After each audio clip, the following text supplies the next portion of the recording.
Hello, guys. Welcome back to the Cocktail Podcast. Today, I've got a guest on with me. Yeah, boy. Let's go. Avish, thank you so much for coming on. I know that you've been a fan of the podcast for a little while. Definitely. Love listening to your episodes. You haven't listened to a full episode yet? I started one on the bus, yet I had to get off at Robert Schumann, Robert Schumann. bloody Robert Schumann. So unfortunately, I could only listen to three quarters of it, but I was more than intrigued. I'd have to say. Well, I mean, to be fair, you're going to be listening to a full episode technically at the moment. Because Exactly. you are here, so you have to be. I Here. have to That's be. the whole reason I brought you on. No other reason than to make you listen to a full I one. only listened to a full one. So one of the questions you asked me beforehand, because this essentially the way we're going to do this is more just like a Q&A type thing. Because what's your experience with alcohol? Is it just drinking it? Just drinking it, getting drunk. I've never really had alcohol for just enjoying alcohol as it is. I've mainly just had it as um, a supplement to a good night. Yeah, If that's one way of saying it. And you've asked me a load of questions before, and you've started to get quite into it, like learning about it.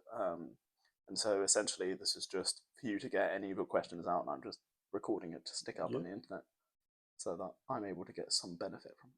Sounds good. Um, The white man benefit from the brown man once again. Who's white? Who's brown? Well, viewers, listeners, even you'll find out one day what I look like. There's a YouTube. Oh yeah, that's true. They're not gonna know. They're not gonna know. Very tall man you are. Oh God, so much hair on my head. I'm blessed. So one of the questions that you asked me beforehand was about tasting notes with wine. Right? Yes. I'll let you rephrase the question you asked me before. So when I have a glass of wine from a restaurant, like say, I don't particularly know what I am tasting for. So sometimes I could read the back of a bottle and it said hints of some sort of berries or chocolate or tobacco. But when I taste the wine, I don't get those notes. So I don't know particularly what I'm looking for. Yeah. So, because it doesn't really taste Yeah. like tobacco, it's subtle, but I still don't know what that tastes like. How do you know? Okay, so this is not only unique to wine, like tasting notes in general for alcohol. I tend to be a bit varied. The way I like describing it is more so that you're essentially, if you would, that for example, there's a grape variety Sauvignon Blanc, and in colder climates, it's known to have aromas of asparagus. Okay. So it makes really good pairings with asparagus dishes. When you end up actually tasting it and smelling it, if you smell actual real asparagus next to it, it would be similar, but it wouldn't be exactly the same. So essentially, it's how does asparagus smell in the wine almost? You've got to learn how asparagus smells in wine. And once you've learned how asparagus smells in wine, you can then go, this is notes of asparagus because you picked up from familiarity. Similar to how they say, oh, it's got notes of citrus, but it doesn't actually smell like a fresh lemon. It was just the fact that it's like acidic or whatever, and you'll be able to pick up those bits. Wait, let me go get it. This is the wine drinking segment. Let's go. Well, let's hope my wine man wasn't lying.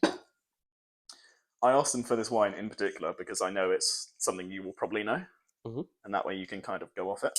Oh, Sauvignon Blanc. This one is actually a Riesling. One of them had. This is mine. This is yours. Cool. Thank you. Actually, let me bring the bottle over. Sure. So, there you go. Feel free to have a look. Thank you.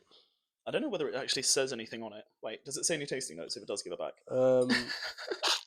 Nah, it does not. It does not. Oh, thank fuck for that. I didn't even check. Plus, it would be in French, so I could never tell anyway. This is true. So this is a Riesling. This is a type of grape variety that they grow in like the mountains. So the reason why you swirl wine is it's not as obvious as I thought it would be. When you swirl the wine, essentially some of the alcohol evaporates. Okay. And that's what you're smelling.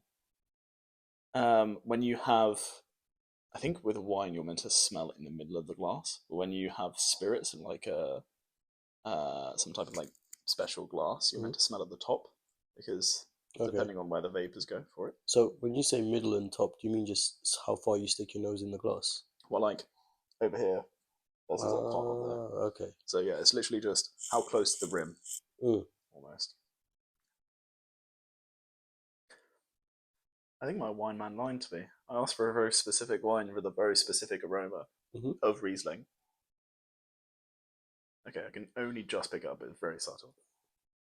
So is there anything you're getting from this at all? I could be stupid and say grape, but I will not. Specifically white grape? We might have to go on to the next one because this one's not as good. I had a whole plan in my head. So, in your opinion, what notes can you tell? So, because I know the grape variety, I Hmm. know that basically what I should be smelling for, and that's why I'm like, it's really not as obvious as it should be. Hmm. The whole point of this grape variety is that you remember I asked you the other day, have you ever had lychee before and you ever had rose? Hmm. These are meant to have really strong lychee and rose notes. But Interesting. yeah, this does not. It really doesn't. Um, Usually it's because it comes on the slightly sweeter versions of the wine, whereas this is more dry. So that's why I was worried, and I spoke to my wine man, and I was like, "You sure it's definitely got strong aromas?" He was like, "Yeah, it does. It's all got those typical notes." And I'm like, Rose is crazy for this one because there's absolutely I zero can maybe get a rose. little bit of lychee. That's what I was on about. It's very subtle, but there's no rose. Interesting. Although for as a wine though, it still does taste quite nice. It's quite dry though. What is that dry feeling that I get in the back of my mouth and on my tongue when I Okay, drink this wine? so when you've got one way I can describe it is if you feel like your mouth salivates, like it Hmm. goes dry and then your mouth salivates a lot. That's acidity, and it's usually like around the sides of your tongue. Okay. So once you take a sip, you can notice that your mouth feels drier and then it becomes more moist. Hmm. That's just general due to the acidity. In red wine, you'll have, we spoke about this before, when you have drinking strong tea, when you drink strong tea and when you have a glass of red wine, you get a similar kind of drying feeling around your gums. And that's due to the tannins that exist in red wine because they leave skins, stems, seeds, all that in, whereas white wine, they don't. Also, white is clear. Um, so none of that textured stuff comes on. You tend to get a lot more acidity, especially in colder regions. And this is from Alsace, which is on the east side of France. So it's in the mountains, so it'll be higher up, colder I see. climate, better acidity. So this type of wine is known as Riesling. You said Yeah, so it's a Riesling. a Riesling, Yeah. and it's comparable with it's a branch of Sauvignon. So this one's not a branch of Sauvignon. I can't remember exactly where it's from because they do a lot of breeding and crossbreeding in between Hmm. grape varieties, and then they come out with new ones, and they'll have certain qualities, certain different yields, and they'll work better in certain climates. Um, this one is usually grown in mountainous regions, Okay. so hence Alsace, which is on the east near the Alps, grows well there. Alsace is also really popular in Germany as well, kind of on the other side of the Alps, and those colder climates it really works well in. I don't know why this one works specifically well, but it's just known for those type of things. Um, that's really bothered me. That hasn't worked out. I do have a backup. Very good. Wine number two. I actually know this one because I've actually tried this one, so it's fine. This one I actually did a review on. On your podcast. No, on the Instagram. Okay. So Check out his Instagram, folks. at the Cocktail Podcast. Um, so yeah, you'll be able to. I think you've watched it, but I don't think you'll remember it. Yeah, I do have short-term memory loss. It's true. Yeah, cool. So before I taste it, yeah, the initial question I asked you was how does one's genetic variation within himself affect the tolerance that they are able to handle alcohol? So let's just talk about alcohol and body type before we go on to genetics. Sure. So larger people have bigger alcohol tolerances. Makes sense. Um, People that are more muscly have larger alcohol tolerances. Not necessarily just larger in terms of like fat, but can be large in terms of muscle, mainly. Um, Males have greater alcohol tolerance than women, biological. The interesting thing is the height in the muscle is just due to the amount of blood that you have, because the way your body tells if it's drunk is how much alcohol is in your blood. If you have more blood, then one drink of alcohol is going to do less to your total percentage of alcohol in your blood, right? So that's the muscle and the height. The more blood you have, the more you can drink. Because someone who's 4'10" and really skinny will have one beer and will be wasted, and a person who's 6'8" and really muscly will have one beer and it will be like nothing to them. So that's where that part comes from. Biological women get drunk more than men because they have smaller livers, which means they're not able to process the alcohol as quickly. And they also have less of an enzyme called, I think it's alcohol dehydrogenase, which is just breaking down alcohol. So women break down alcohol slower, so therefore it builds up quicker for them, whereas men are able to get rid of it quicker. Across ethnicities, they have different amounts of this enzyme. And so Asians, I don't know which specific type of Asians, I think it's more northern Asians, have less. That's why they get Asian flush. And I think there's, don't quote me on it, but I feel like there's some type of allergy for them to acetaldehyde, which is what alcohol breaks down into. So, am I right in thinking that cultures or communities that have been that have been influenced by alcohol throughout their time, Mm. so they've had alcohol is quite big in their culture. Mm-hmm. Would they have a larger tolerance through drinking this throughout the time of their existence, or? I don't know whether it transfers down through like genetic things. I mean, potentially there would be a way for evolutionary wise, for it to work. The Egyptians had alcohol and that type of thing, but I don't know Mm, how quickly that adaptation would go. The thing I know with genetics wise is if you're a descendant of someone or someone in your family was an alcoholic, you're like 4 times more likely to be an alcoholic. I see. Just in terms of that genetic factor of either the associated behavior. I don't know whether there's anything actually genetic with it, or whether it's just a genetic disposition Mm, to being an alcoholic. I see. Because your tolerance to alcohol could be could determine the way you develop. Mm-hmm. Maybe that's the thing. I'm not too entirely sure, but it could stem from just my it's a not fact but opinion. It could stem from the fact that alcohol was readily available to the richer of Mm-hmm. communities, rich people of the community. So actually, I have no idea where I'm going at this point. I think it's just. I think I know what you're saying. I think what you're saying is if higher people or aristocrats were Hmm. exposed to more alcohol, then the people that descend from them might have genetically higher tolerances just because Yeah, their ancestors have been exposed to it more. yeah, Which, yeah, I guess probably would be true in the long term. I don't know whether there's been enough time in order for that to take place because, I mean, exposure to sunlight is why people develop more melatonin and melanin, and that's why melanin. they have darker skin. Yeah. So, yeah, ultimately it would do something. Okay. I don't know on what spectrum. So, this wine, Hmm. just smell it. Um, to me, this smells like chalky.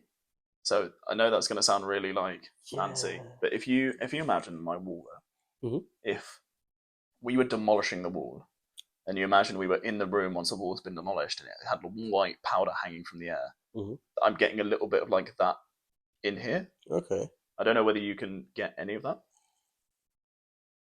It's like a slight like muted note on it. Hmm.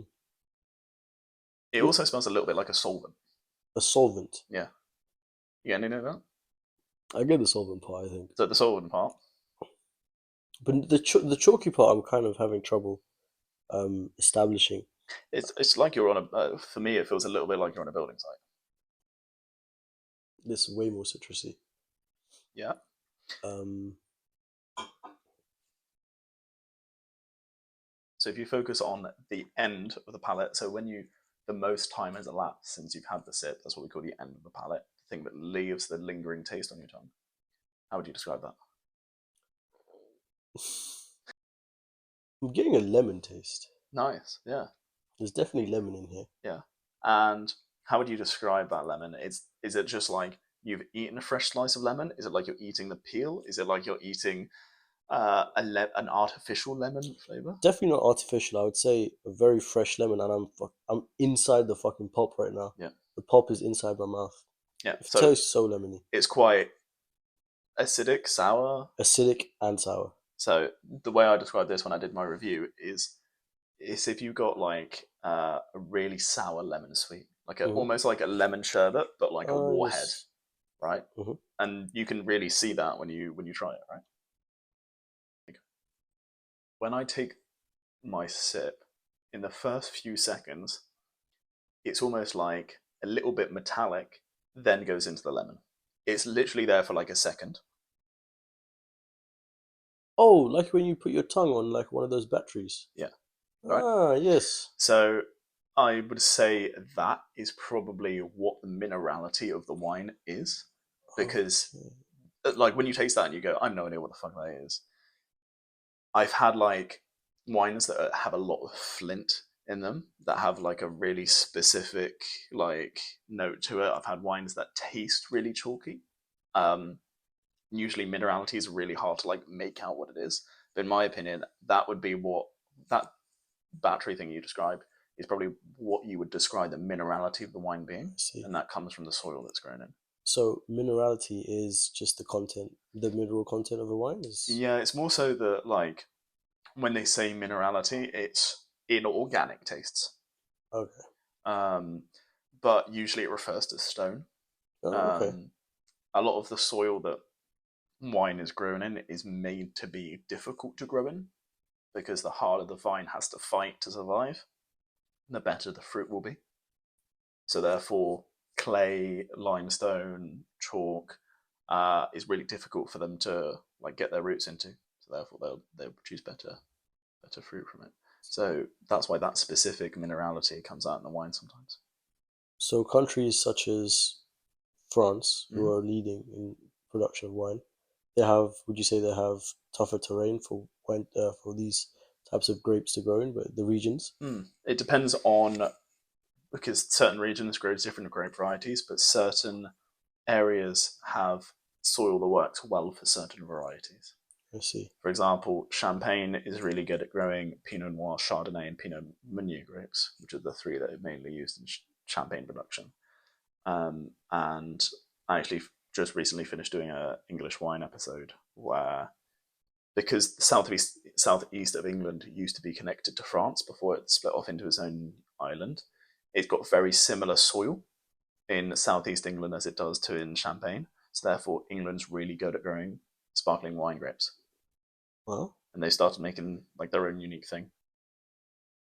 so in this wine, there's no actual lemon in it. It's No, just purely grape. But somehow through the process of making this wine, they're able to incorporate. Oh, the grape incorporates that sort of flavor. yeah, the way this is actually a really good way for describing tasting notes. So what happens in the way the grape grows up is it grows up and it's full of acidity. As it ripens with the sun, more and more sugar goes into it. The more sugar that goes into it, the more it lessens the acidity. For example, if I don't know whether you know this, Tid. If you're cooking with chopped tomatoes, and your tomatoes are really acidic, put a little bit of sugar in your dish, and it will reduce the acidity down. Mm, And that's the basic premise in cocktail bartending: is you're balancing the acid and the sugar because they balance each other out. And usually, if you just taste like a watered down spirit, you add a bit more of both. But as that sugar goes in warmer climates, it will bring more exotic tropical notes. So New Zealand Sauvignon Blanc, because it's really hot, has like passion fruit, like lime, guava, like loads of really cool fruits on it. There was a cocktail we used to do on the menu actually. There was a passion fruit cocktail, and when you used to open this bottle of Sauvignon Blanc and have a cocktail next to it, they smell exactly the same. And that's one had fresh passion fruit in, it's just a glass of wine. Really cool. But anyway, in colder climates, like in France, there's less chance for the sugar to build up. So this acidity comes into the wine more, and that grape makes an acidic wine. And when we say acidic, it's not like vinegary acidic, like you taste. It just leaves a nice tingling sensation on your tongue and makes you salivate. But us describing it as lemon is our way to describe the acidity of it. Mm. When you have sweeter parts in it, you're able to describe it using sweeter stuff. So you liken it to plums, or you liken it to apricots, or you liken it to a sour lemon candy. But because of that, you end up finding ways to describe the wine and how it tastes. And that's just our way of expressing what it tastes like due to the fact of what the grape does. Because it will just do as random shit. We have to find some way to describe it. So we have to liken it to the closest thing, even though it might not be like fresh lemon. I know this is a rare example, but like the other one, not really that much there. It was a really difficult one to pick up notes on. Yep. Even though the wine guy said lychee and rose Well, for the so the Rieslings I've tried in the past are so strong in lychee and rose, and we choose them for that reason. So I went in and I said, I'm looking for a bottle of Riesling. I said, can it be demi-sec, which is like half sweet, half dry? And I wanted to have like lychee and rose notes because of the fact that we were tasting it, and I wanted you to be able to pick up lychee and rose on the nose and realize they're not exactly like if you had a fresh lychee or a fresh rose, but they're fairly similar. Yeah. And he was like, yeah, like I've got these typical notes, blah, blah, blah, blah, blah. And I was like, yeah, cool, I'll take it. And then he tried upselling me to a 25-euro bottle. And I was like, not taking that one. What other questions you got? So, and did that make sense, by the way? That definitely makes sense. I think I kind of not fully understand, but when I now taste the wine, I know I'm not tasting for this specific fruit. I'm tasting to see what I can tell describes best this wine. Yes. And if you have a wine that says tobacco on it, it's not like you're smoking a cigarette. Yeah, exactly. It's like, okay, how would I pick up a taste and how would I describe it as tobacco? And then you go, oh, there's a little bit of bitterness on it. And that bitterness might be what they're describing as tobacco. And then you just get used to picking up what people define as them. And then over time, you just train your nose and your mouth to whenever you pick up that flavor, you think that's what it is, Okay. even though it's not actually the same as if you smoked a cigarette, ate vanilla, blackberry, whatever. So I wanted to ask, you pair wine with food. How does one go about doing that? It's actually much more complicated than it seems. One general, really good rule to use is what grows together goes together. Okay. So, Argentinian wine has become really popular lately. Do you know any Argentinian wine? Not a clue. So one of the famous grape varieties, one of the grape varieties they're really known for is Malbec. I think it's even specifically Mendoza within Argentina is a really well-known region that does Malbec. What would you pair a really hefty red wine with? I would say steak. And Argentina exports a lot of beef, and they have a lot of beef in the area. So usually you go cool beef, cool Argentinian wine works nicely. Okay. Sauvignon Blanc, for example, the New Zealand one earlier, lots of the vineyards are near the coast, and so you go cool coastal sea, white wine, fish and seafood. Perfect. So they work quite nice. So I found that when I had Sauvignon Blanc once, I didn't pair it. The waiter paired it with like a creamy dish, and I found that it went really well with it. Yeah. So, but is it because if you cook a meal with that type of wine, and then you drink that type of wine along with the dish that contains it, because you said like, would you not pair those two like that? Yeah, I mean, there's usually that would work, and if you did use like the same white wine, then yeah, that would kind of make sense. So the reason why you would have paired the creamy, I'm assuming it was like some chicken or some fish or something like that, some white meat. The reason you would have paired that and this specific dish together is you either look for really similar notes or really opposite. Okay. So I know that's not really that useful, and this is why it gets a bit more complicated. But if you taste Sauvignon Blanc and it's creamy and it's quite citrusy, and I don't know, yeah, let's just say it's creamy and citrusy and it's got like a lot of butter in it. You would want to pair that with a dish that is quite creamy and buttery in the sauce. Okay. And you either go where the dish has some citrus in it or the dish needs a little bit of citrus, then that citrus note from the wine would work nicely with the dish together. Essentially, what it comes down to is if you have a wine that's too dissimilar from the dish, you pair some really light, easy drinking wine, Mm-hmm. white wine, with a steak. Mm-hmm. The steak flavor is too strong, Yes. and you'll lose any nuance in the wine that you would have had. So therefore, you need something strong in flavor to match up with something strong in So flavor. it complements the dish. Exactly. Hence why, if you're having a dessert, all dessert wines are quite sweet Hmm. because you need to have something sweet to match up with the sweet wine. So that's why I see people who have dessert usually go with port, for Yeah, example. Port I've seen is a very big thing in like dessert shops. yeah, because it's sweet, right? Yeah. And then you might also ask, well, why do people do pork with cheese? Yeah. And that's just to do with the fact that it's as strong in flavor, but sweetness, that's the opposite situation, I where see. it's really salty and whatever, Mm. and then you have the nice sweetness that comes behind it, and those two work in combination, Salt and sweet and salty popcorn. right? So this is where it becomes difficult because you either go for stuff really, really down a line that's completely similar, that has similar notes, Mm-hmm. and what you'll find is because your mouth gets used to the dish, when you taste the wine that had the similar notes before, you'll pick up on loads of little nuanced flavors that you never could tell before because they were Mm-hmm. all hidden by the ones your mouth has gotten used to. So let's take the Riesling example. We had a dish on the menu which was rolled pork belly, Mm-hmm. cooked so the fat was solid, Mm. with apple dashi, which is stock that they use in ramen, with like little miniature mushrooms and like little bits of vegetable consomme. It was a really nice dish. And I got tasked to do a pairing with it. Mm-hmm. And when you tasted the pork dish, because the fat was caramelized, it was actually quite sweet pork Oh, because it had a sweet fat on it.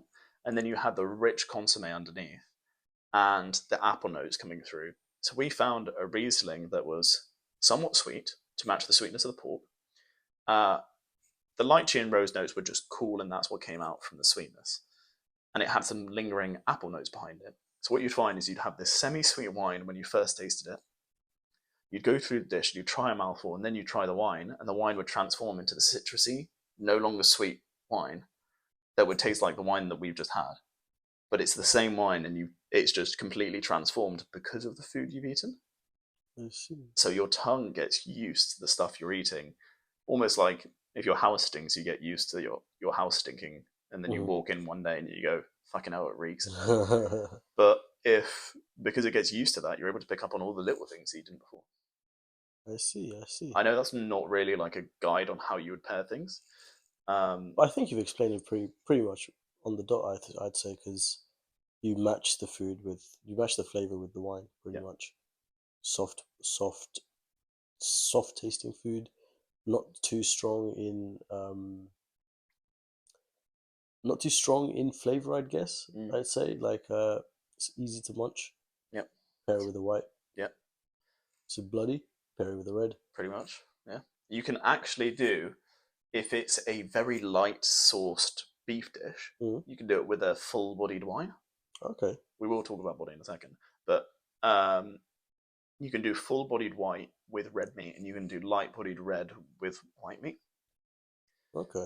Just because it completely depends on what sauce and what herbs and what things, the whole flavor of the dish is not just the meat that it's going with.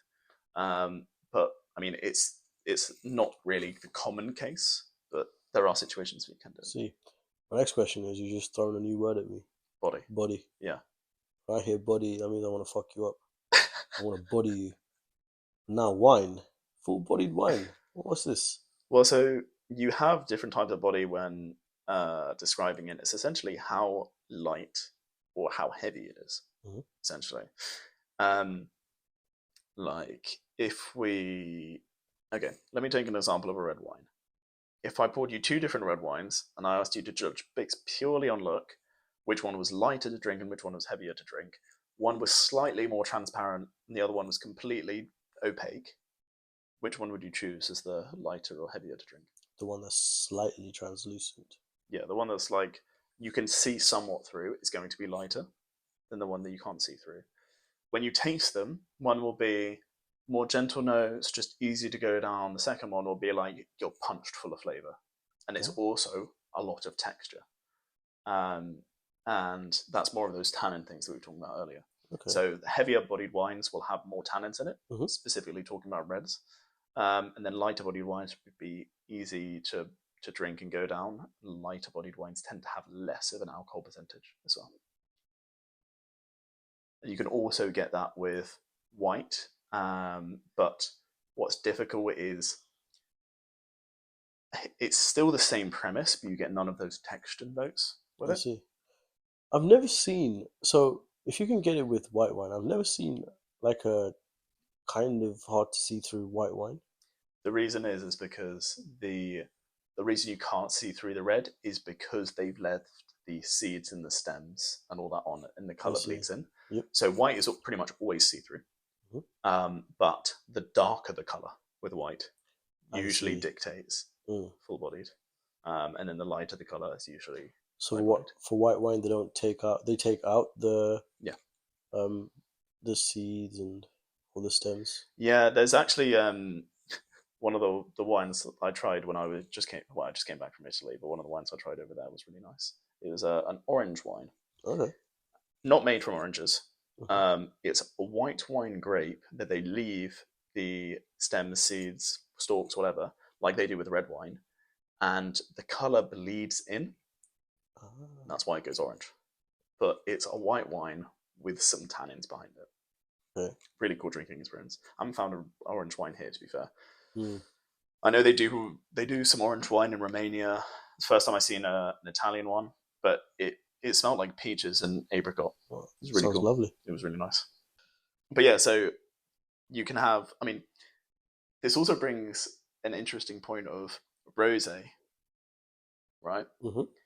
Rosé can be done with red wine grapes, but they take all the seeds and stems out, Yeah, and that's just the pure wine. That's that's like rosé. yes, that's one of the definitions of rosé. That's Okay. the proper way to do rosé is to take a red wine grape and then make it like a red wine, a white wine, sorry. Mm. Whereas an orange wine is a white wine done like a red wine. Yeah. Um, but there's also where people will just mix red wine and white wine together. Ah, So it's kind of cheating. yeah, it's kind of cheating, and you can tell Ah, usually when they do it. but do they tend to be like kind of the cheaper wines, or would they Yeah, go for? yeah, Okay, usually they're the cheaper ones. so that's quite similar to. I mean, that brings us perfectly onto whiskey, to be honest, because isn't Yeah, that the concept of blended whiskey you were telling me once? yeah. So the definition of blended whiskey is weird because people see blended whiskey and automatically think that it's lower quality, Hmm. but technically every single malt is blended But with its own. with its own stuff. So if it's a single malt, it means that it's come from one distillery. Yeah. That's essentially what it means. And you're getting to taste what that distillery does. However, that distillery can take multiple different casks of multiple different age and mix them Hmm. all together if they're their own casks. Okay. But when you have a blended whiskey, that means that multiple distilleries have brought round basically their own barrel and they've all shared. And it's just something from multiple distilleries, not from one of its own. So when people see blended, they automatically think it's less quality just because the cheapest whiskies tend to be the blended ones. Okay. So like Yeah. famous grouse, teachers, The like ones. all the rough stuff is blended. So therefore, they automatically associate blended with low quality, Then you have good blended ones as well. like Johnny Walker, right? Johnny Walkers, yeah. You also got Compass Box. They do a lot. Compass books. Yeah, they have a whiskey called the Peat Monster. Peat Monster. Yeah, it's pretty funny. They got a really cool art on it. Um, but yeah, so essentially, it's independent companies that Hmm. will buy up whiskey from other people and then mix them together. So Johnny Walkers, do you Yes. happen to know who they buy it from? Do they No, have specific they ones, keep or it secret. they keep it secret? Okay. Yeah, they pretty much keep it secret because it's it can be figured out. Mm-hmm. Because essentially, if you know where they get it from, all you need to know is their recipe, and then you've made Johnny Walker, and then it's you can just make your own at home. I see. So is it because whiskey? There's a couple types of whiskey, right? Mm. There's rye whiskey, bourbon, all of these different Mm. types. What are the types of whiskey, and are they influenced when you make blended whiskey? Do you use different types of whiskey to make blended whiskey? So do you mix Mm. rye and bourbon and blend it up and call it blended whiskey? Okay, yeah, yeah. So I'll go by region and then go through what whiskies there are, and then come Mm-hmm. back to answer at the end. So starting with America, America's actually starting with Scotland. Scotland's very restrictive on what you can distill as Scotch whiskey. Mm-hmm. It's pretty much always malted barley. Okay. So what they do is they get the barley, they then malt it. That involves it getting wet. And the old techniques for drying out the barley used to be get a load of this vegetation, set it on fire, and then that dries Uh, out the barley. That vegetation was called peat. And that's how you get smoke and peat flavor into the barley, and then they distill it. That's where peat and smoke okay. and peat tend to go together. Um, and then with modern techniques, they now don't have to do that, so therefore you can get unpeated whiskies. So Scotland is mainly malted barley, and when you have a blended whiskey from Scotland, it will only be using Scottish blends, the Scottish whiskey to do it. Usually, I don't think I've seen a whiskey that involves taking US and putting it in, Yeah. but that is a very cool concept I haven't actually thought of. So single grain can involve not malted barley, essentially Non-malted barley. not malted barley, but the malt imparts a specific flavor on it, and quite a lot of American people that have tried American whiskey don't like that malt flavor, Okay. and it's often the part that's the most offensive to them about whiskey. They don't care about like the smoke or the peat or whatever. It's just that malt flavor. So what they have a lot more freedom in America on what they get to distill. Freedom. So essentially, Scotland is you always have to use barley pretty much, and you sell Scottish whiskey unless it's single grain as 100% malted barley that you distill with, and Mhm. then they will go through more innovative ways of uh, like how they get to their final product. Yeah. American whiskey is the final product ish is more or less the same, but they all have different mash bills, and these mash bills is basically how much they or what the split is of what they distill. So they will get corn, rye, wheat, barley, malted barley, loads of different grains. Mm-hmm. They'll make a whole concoction of it with different percentages. In order for it to be bourbon, it needs to be more than 51% corn Okay. in their mash bill. And essentially, they'll put that together and then they'll distill all these different grains mixed together. In order for it to be rye whiskey, it needs to be more than 51% Yeah. rye. So essentially, the main ingredient needs to be corn, or it needs to be rye for it to be bourbon or Mm. rye, respectively.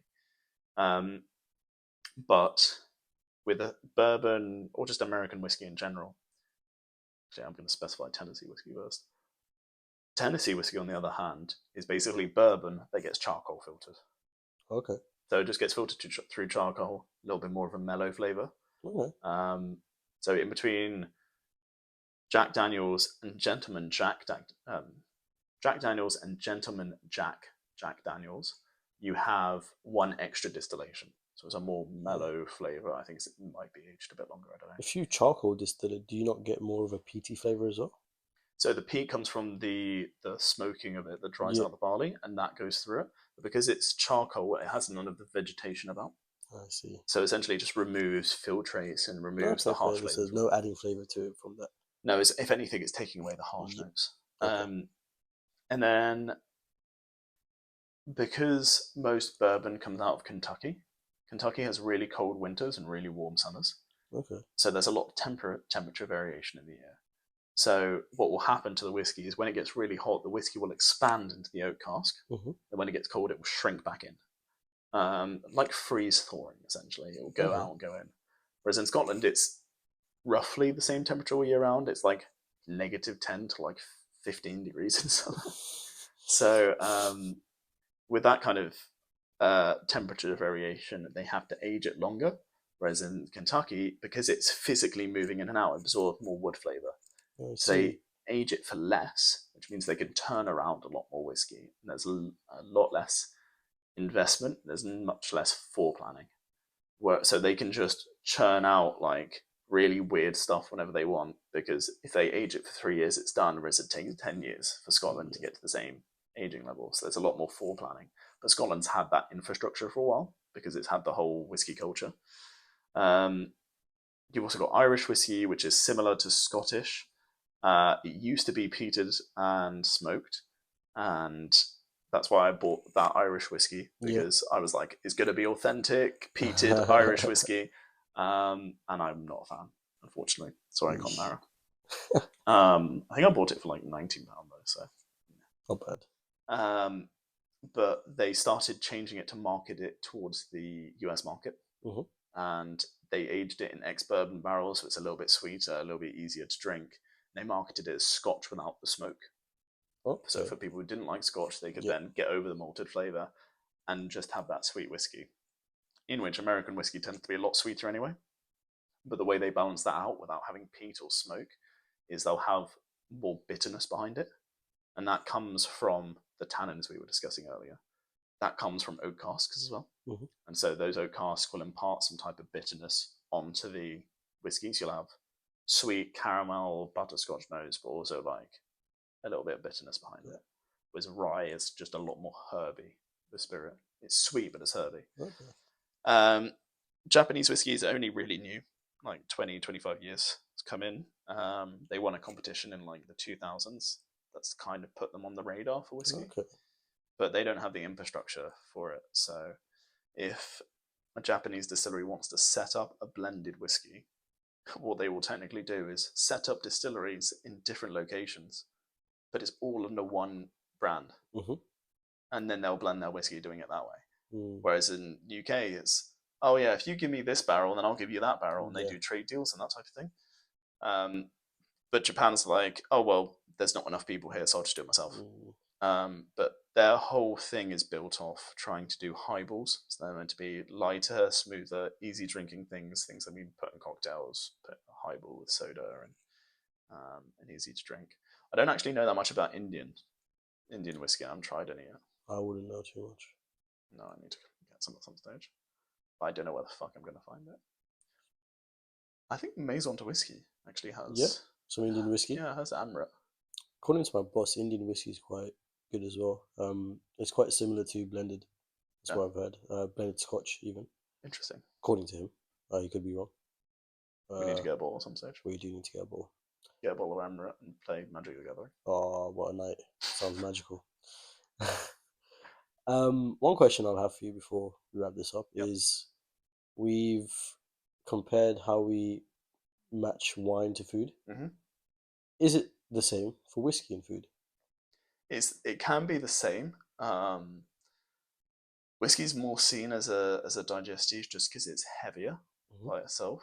Um, what make what makes things digestives and Yeah. aperitifs is a very weird question.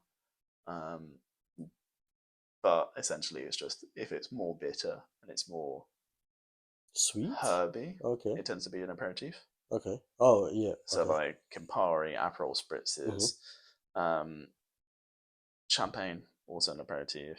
Uh, Absinthe would technically be an aperitif then Are under that umbrella. if we say absinthe is an aperitif because of how strong it is, are we looking for the main quality of an aperitif? Is it to be a palate cleanser?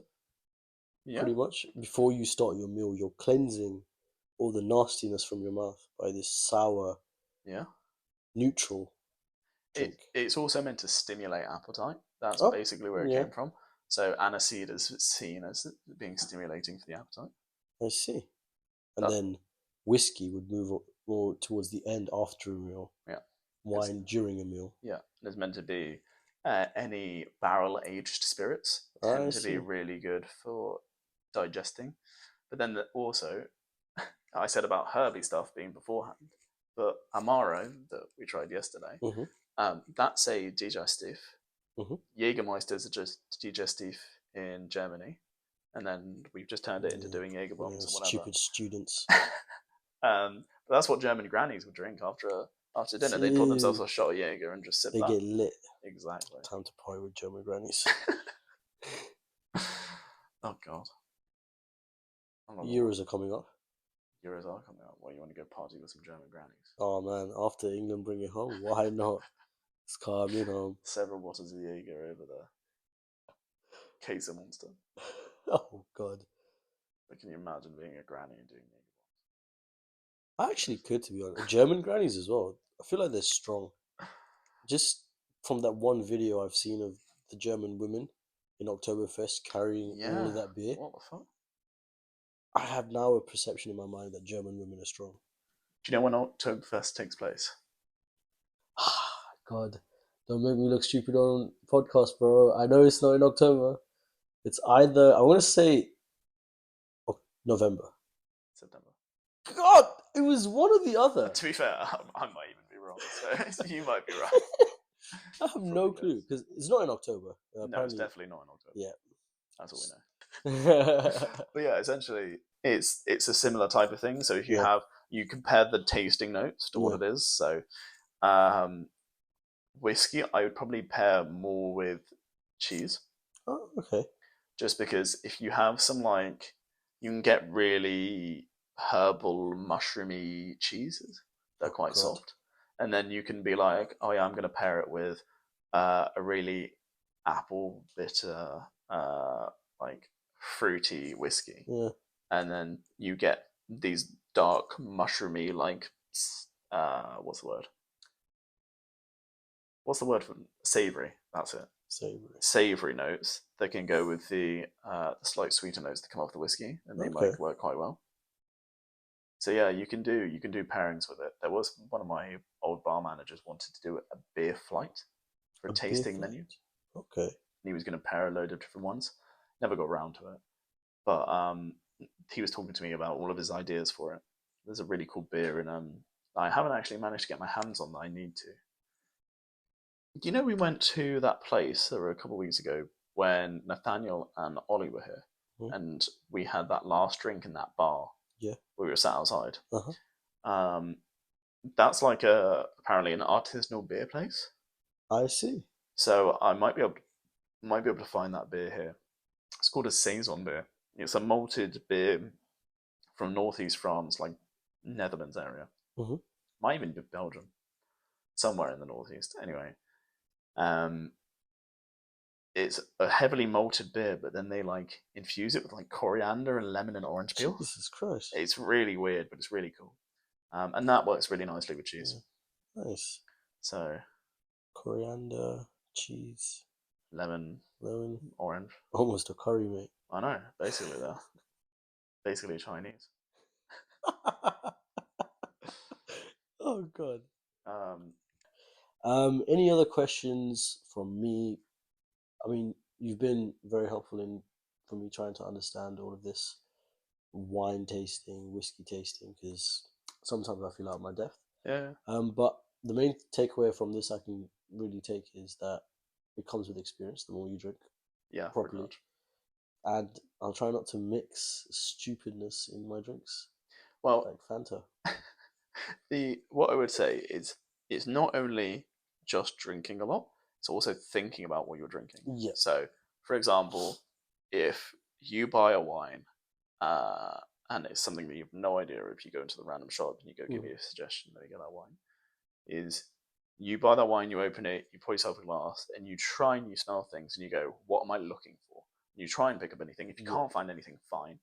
You go online, you look up the wine, you find the tasting notes, and then you go, "Fucking hell, it's meant to have butter in here." And then you smell it, and you're like, "What's meant to be buttery in here?" And then you're like, "Okay, maybe that's it. Maybe Mm. that's what's meant to be the butter note, or maybe I can kind of see what they mean now when they've said uh, it tastes like goat's cheese, for example. I've never had that as a tasting note, but out of the Okay. blue.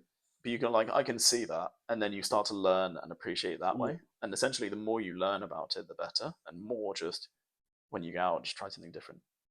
Fair Pretty enough. much most of the time. I mean, it's difficult in like a place like Cafe Oz, Yeah. where it's just like beers and cocktails. Beers and cocktails. But I Yeah. mean, there's times to switch your brain off, and times to to look at it. But, Definitely. cool. Well, thank you for coming on, mate. It's actually been Thank you for having me on. that's all right. Don't you It's worry. been really good. Yeah. And now you can just ask me questions out of the blue, and I won't stop you from asking me. Yes. And I'll tell you. Love it, bro. But yeah, Okay. thank Awesome. you. Yeah. No worries, mate. Have a great night. Thank you guys for listening to the Cocktail Podcast. I hope you guys have a lovely rest of your day. Catch you in the next one.